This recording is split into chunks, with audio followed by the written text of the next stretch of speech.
I think partnerships are very important. I mean, you can't do everything yourself. I mean, you can, but you're probably not going to do as much. One of the ways that we scaled quickly was attending many conferences early on and networking and learning as fast as possible. There's a conference coming up that you need to know about. It's called the Think Multifamily Annual Fire Summit Conference, and it's November 11th and 12th. You can save $100 on this conference by using promo code Whitney100. And if you're tired of paying too much in taxes or want to recession-proof your investment portfolio, you need to consider Think Multifamily's Annual Fire Summit, November 11th and 12th. The Think Multifamily team has over 25 years of experience, done over 100 apartment syndications, 16,000 units purchased in 13 states, and over $1 billion in assets under management. They have the experience that you can trust to help you grow your personal portfolio and avoid those pitfalls that often investors and syndicators fall into. They know you don't have to sacrifice integrity and transparency and servant leadership or your family values, and you're going to feel those things at this event when you attend. Don't forget, thinkmultifamily.com/fire and use promo code Whitney100 to save $100. This is your daily real estate syndication show. I'm your host, Whitney Sewell. Well, another part of the syndication business, there's so many asset classes, right, that we can syndicate, that we can find investors, we can pull all our capital together, we can buy something. Sometimes it's a building that's already existing, right? And there's issues, value add, structure, whatever. We can go in and fix and create value there. But other times, there may not be a building there, right? There may not even be plumbing there yet, or electricity there yet, or even permits that are going to allow you to put anything there. And we're going to talk about that today with our guest, Andrew Brewer. He's a real estate investor, developer, well-versed in all aspects of land development. His very background in real estate has participated in projects as an owner, developer, operator, engineer, and consultant. During his career, Andrew has acted as a construction manager on commercial reconstruction projects valued at over $12 million each. A consultant in construction defect litigation lawsuits in excess of $60 million each, which I thought was interesting. We talk about that a little bit and kind of what happened around this project and some issues. And he has been an operations engineer in commercial facilities valued individually at over $200 million, a developer responsible for directly planning and overseeing multiple ground-up developments projects totaling over $160 million in assets. So I do numerous segments with Andrew. I'm going to get into his background a little bit, but then we're going to dive into ground-up development and some of the risks around ground-up development that I thought were going to be very helpful for you, whether you're active or passive. Andrew, welcome to the show. Honored to have you on. I am looking forward to diving in today, and actually numerous segments in your specialty. It's something that I've not become an expert in, so I'm hoping I'm going to have a lot of questions for you today and to learn from you. I know the listeners are going to learn a lot as well.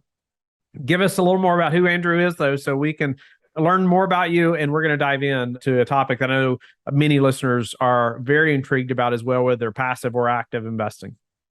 Well, thanks for having me on. I'll give you kind of a brief background, kind of extended elevator pitch, as it were. I'm originally from the Bay Area, California, born in San Francisco, raised in a small town called El Cerrito, which is just north of Berkeley. I spent the first 20 years of my life there, and then I moved to Colorado, spent a couple of years there in Denver and Boulder, back to LA to finish my undergraduate degree at UCLA. And then I moved to San Jose, where I worked as a building engineer for several years before finally making the move to Austin, Texas, where I live now.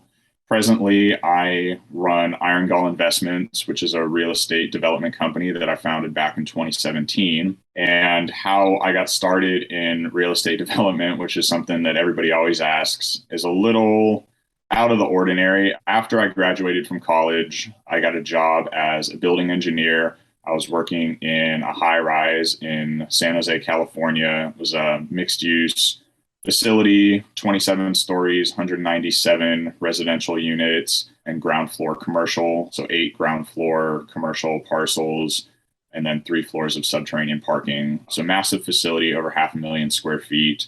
And, as a building engineer, I was responsible for a wing of asset management as it were. So I worked very closely with the property manager, dealing with all of the physical aspects of the building. So, dealing with the, mechanical systems, plumbing systems, electrical systems, fire life and safety, anything that needed to be done physically to the building is what I was in charge of. And during my tenure at that job, the building was having a lot of issues. It's not a very old building. It was built back in 2009, and I began working there in 2017. So, I was only about 8 years old at that point, but was having a lot of issues, the kind that you would see from buildings that were, 40, 50, 60 years old. So it was very out of the ordinary. And we were approached by a law firm out of Las Vegas who, said, "Hey, we've heard about these issues that you've been having." And I'll say that this law firm was a firm that specializes in construction defect litigation. So they kind of identified a pattern with this building. They came to us, or they came to the HOA who owns and operates the building and said, "Hey, you guys are having all these issues. We believe that this may be the result of construction defect, and we'd like to explore that. And if we feel that there's a case, represent, you, the HOA, in a lawsuit against the builder."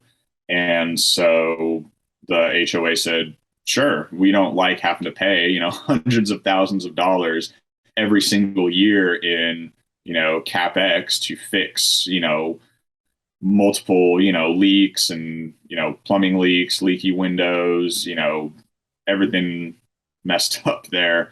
So we started that process. My team, which I was working for a different company at that time, an engineering firm.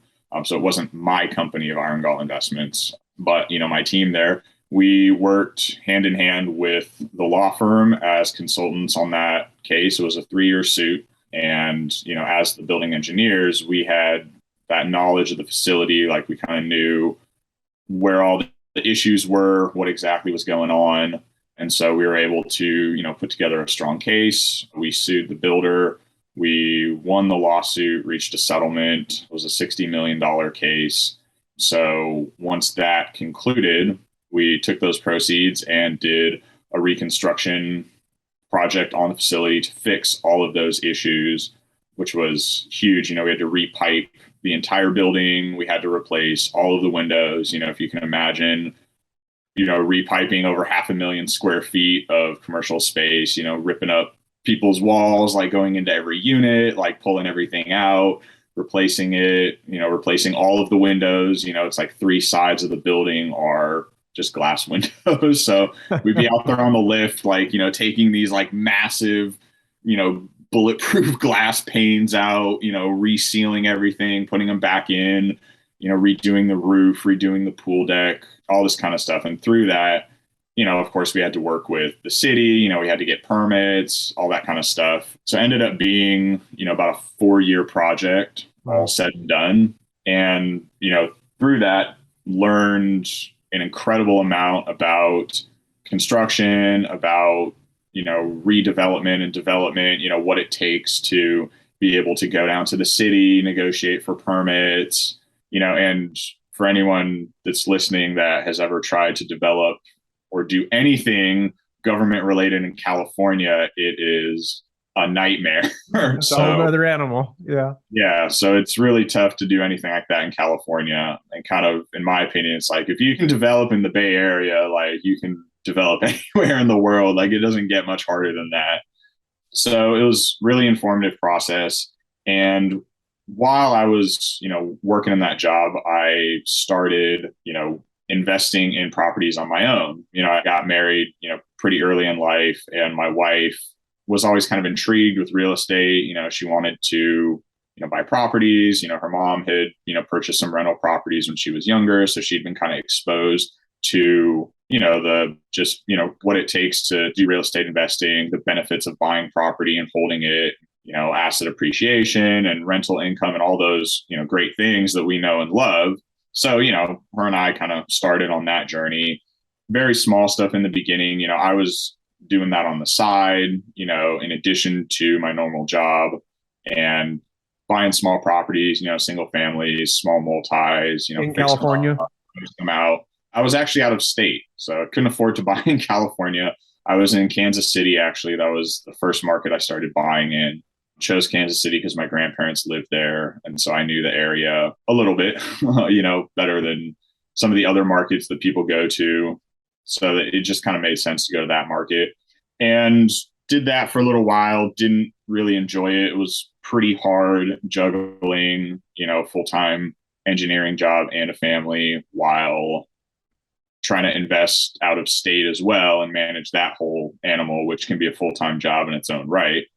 And so just, once I, kind of was coming to the end of my engineering job, project was wrapping up. I could have stayed, but I felt, I kind of want to go off on my own. And, my wife and I were chatting and she was like, well, hey, like, as we're looking for the next steps, I mean, you've done all of this, engineering and building work. So what it takes to, develop and work in a large commercial facility, but you've also bought properties on your own. You understand from a business and financial standpoint what it takes to buy a property, to operate a property, what return metrics you want to look at, what it means to have, cash reserves. So that's not something I really did in my engineering job. It was just kind of like, here, HOA, here's the bill, pay it, figure it out, like that's not my job.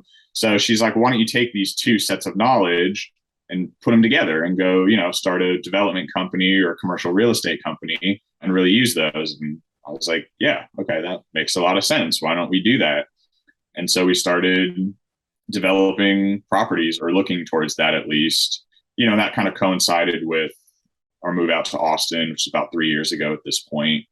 So just started looking for properties to develop. I connected with my development partner. His name's Rick.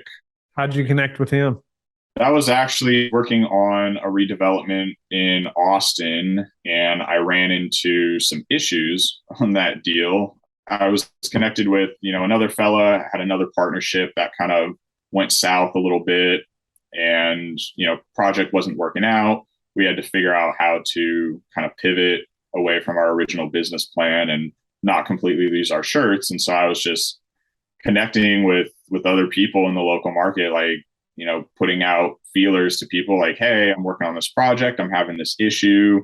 Does anyone have any ideas of, how I could, work through this? And he just kind of hit me up, was like, I have an idea.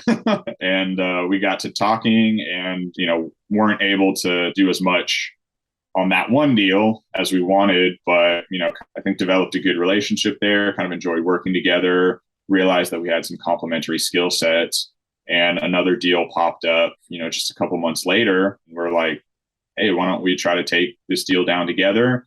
And we did. And then, from there, it just kind of became a case by case basis, but we're still very close.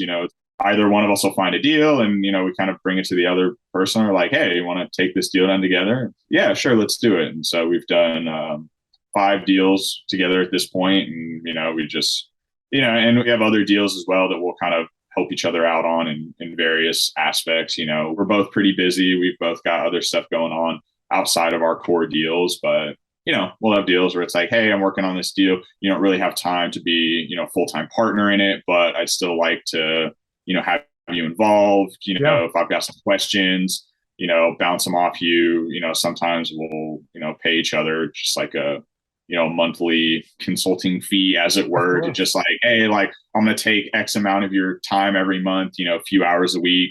How about I, just kind of put you on payroll, as it were, like, 1099, a few $100 a month, $1,000 a month or whatever. Just what about, speak to your skill sets that you and your partner have, or, that have helped you all to take down these deals, together?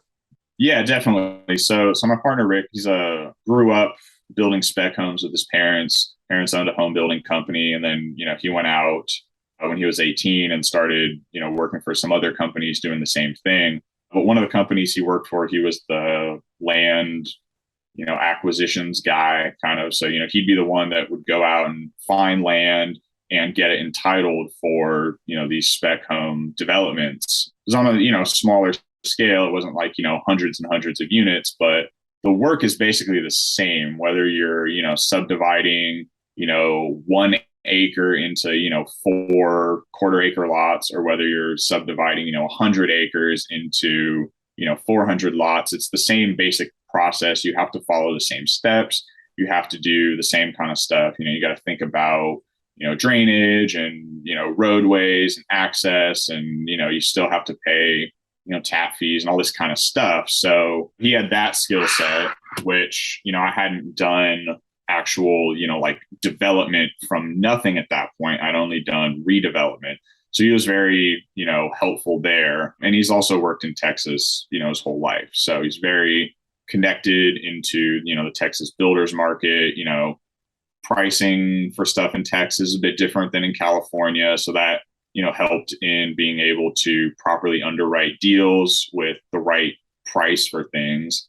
And then the skill sets I brought is, I've networked with, some capital raisers and capital partners a bit more than he had. I'm a lot better at structuring a deal that is going to be beneficial to, limited partners and general partners. I've been a limited partner, several times before. So I understand, like, hey, this is what an LP is going to look for. This is what their concerns are going to be.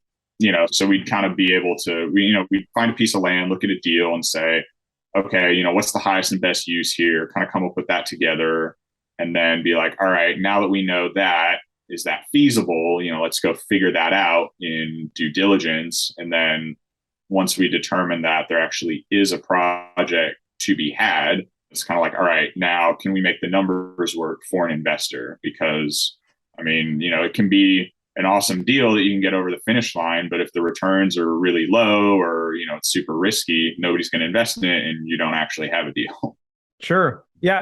I ask because it's oftentimes people are not willing to partner, or they don't want to give away a little piece of a deal or even a bigger part to get started, and finding somebody that has complementary skill sets. But I feel like, as we're syndicating or we're developing, there's so many pieces of that project that you need some skills in, right? And it's hard to become an expert in 2 or 3 of those things, much less all of them, right? And so I just appreciate your willingness to, hey, you saw this guy, you saw some ability there, it sounds like, or you all clicked, and you were willing to step out and do a deal together, and now, look what it's grown into.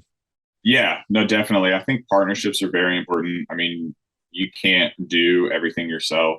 You can, but you're probably not going to do as much, and the deals that you do might not be, as good, because, it's hard to be an expert in all of the different things that you need to have an expert in on any given project, and I can fulfill a number of different roles, but I'm not the best at every role, and I'll give you a really good example of that. We have a 330 unit new apartment development in Seguin, Texas, that we're developing right now. And that deal was brought in by a partner of mine that I've done, a few deals with, a different partner. And, she brought the deal in and, said, hey, I think this could be a good deal. We looked at it together. It was a great deal, but it's a big project, 330 units. That's an institutional grade asset.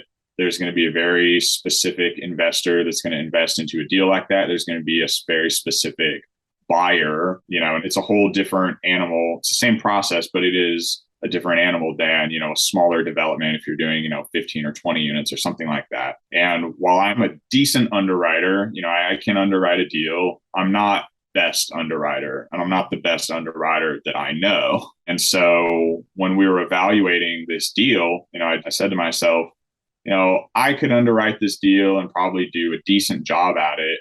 But in order for this deal to really be a success, I need someone that understands institutional equity in a way that I don't. Like, I know institutional equity somewhat. It's not my expertise. It's not my forte. And I have a partner whose name is Gall, who works for private equity. And, that's what he does. It's his job, is to underwrite deals and do, massive private equity deals. So I gave him a call and I said, hey, I've got this deal. Are you interested in joining the team as the, the underwriter and financial manager? And what I need is for you to underwrite this deal to appeal to private equity. What they're going to be looking for. What this deal has to show. What the return metrics have to be, what the cash flow is going to have to be, what the IRR is going to have to be, what the structure is going to have to be. Like, do that. And he did. And, and it's one of the reasons why, the deal is, going to be, successful, because I was able to kind of take myself out of it and say, like, I could do it, but I'm not the best person for the job in this instance. Better to bring in somebody that, is truly like a better expert in that arena, and that is going to make the deal better, and in my mind, at the end of the day, the success of the deal is more important than any one person's involvement in it, including myself. I'm out there to make deals successful for everybody involved, for myself, for the investors, for all of the other partners. If that means that I have to take a step back at some point, like, that's what I'm going to have to do. And I hope that any of my partners would do that as well. And, I try to make sure I partner with people that share that same philosophy and value. Of course. No, that's incredible. It's great that you had the network and the relationships, right, that you had built to find even somebody that was better at underwriting this specific deal than you felt like you were. No doubt. I tell everybody now, I'm the manager of all the people on the team now. My job now is to find people that are better at all these things than I ever could have been. And that's how we've scaled and grown, to say the least. So speak to, though, leaving the JOB, stepping out there to do this big, scary thing, right, that most people are not willing to do. Sounds like your wife was on board with it or encouraged it, which is a blessing, because that's not always the case. As we talk to different people on the show, no doubt that we take this big step, but there's not always a ton of support right at home to make that happen. But speak to that big decision to say, you know what, we are going to do this. We can do this. You spoke to it a little bit. You learned all these skills, and sounds like you had encouragement from your wife, but any pushback? No pushback whatsoever from her. The pushback was really more from me. My wife's very entrepreneurial. She's awesome. And, without a doubt, I wouldn't be sitting here talking to you today if it wasn't for her encouragement. Neither would I. She comes from a much more entrepreneurial background than I do. Her father, founded and ran his own company for many years. Her mother's very entrepreneurial as well. And, her father made decent money. And so they, bought, some rental properties with that. So she was just, exposed to that growing up, the value of, starting your own company, purchasing real estate, having assets. She understood that in a way that I didn't, because I'm from a very, blue collar Midwest background. Even though I'm from, Silicon Valley, both my parents are from the Midwest. My mother's from Iowa and my father's from Ohio. They were both, the ones in their families that went out to California. The rest of the family, stayed very much in that Midwest. Well, they're actually all in Texas now, believe it or not. My grandfather was a railroad engineer. My grandfather was, an executive for, a steel company, and, did pretty well. Big families, both came from farming backgrounds, prior to that. And, I was raised with the attitude of, well, you go to school, you go to college, college is the way to move up in life. You get a job, find a good job with a company, you work really hard.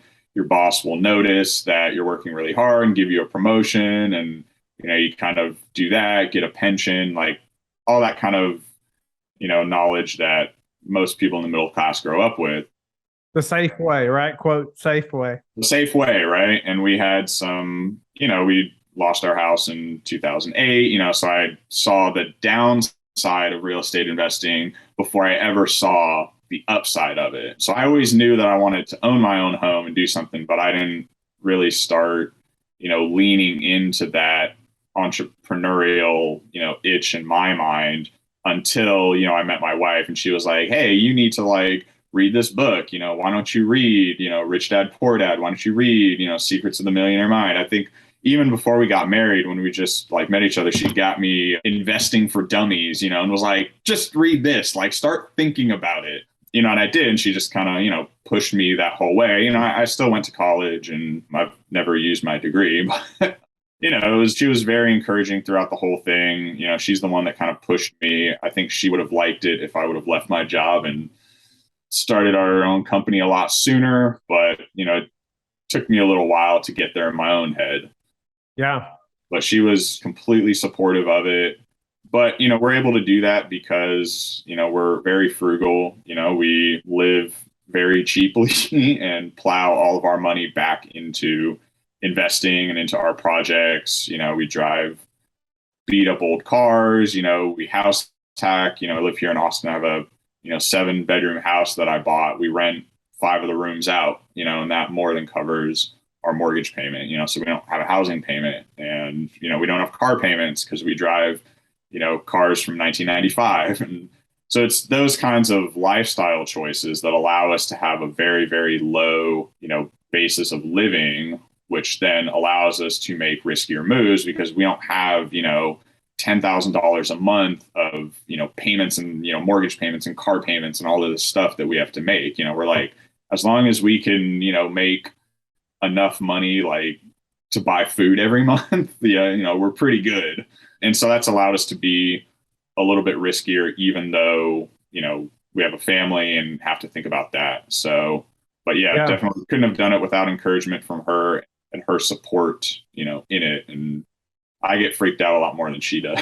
She pulls me back from the edge sometimes. I get out and, really leveraged in a bunch of stuff. And I'm like, stop for a minute to think about it. I'm like, oh, geez, like, we're like really out there right now. She's like, no, it's going to be fine. Like, don't worry. Like, I know how you work. You have a plan. Like, we wouldn't even be leveraged like this if you didn't have, a solid plan, if you hadn't done your research. Like, we're going to be fine. And we have been. Yeah, no, that's a real blessing. And it's not always that way. That's for sure. And so that's incredible that you've had that support and really push, right, to go do it. And sounds like you all are a good team as well at home. It's incredible. Even house hacking and some of those tips around, hey, let's watch our expenses, especially as we're moving into this new arena or, starting a new business, and you all are well on your way now and just doing numerous projects. It's incredible to see and hear about your growth. So, Andrew, grateful for your time today. So the listeners know we're going to do numerous segments with Andrew. We're going to jump into, ground up development and versus value add and numerous aspects of development that he has become an expert in. And so thank you again for being with us today. I hope that you are going to be with us again tomorrow. Thank you for listening, and we'll talk to you again tomorrow. Definitely. Thank you so much. Thank you for being with us again today. I hope you have liked and subscribed to the show. Please tell your friends about the Real Estate Syndication Show, and I hope that you are learning and growing. Don't forget to go to lifebridgecapital.com where you can start investing today.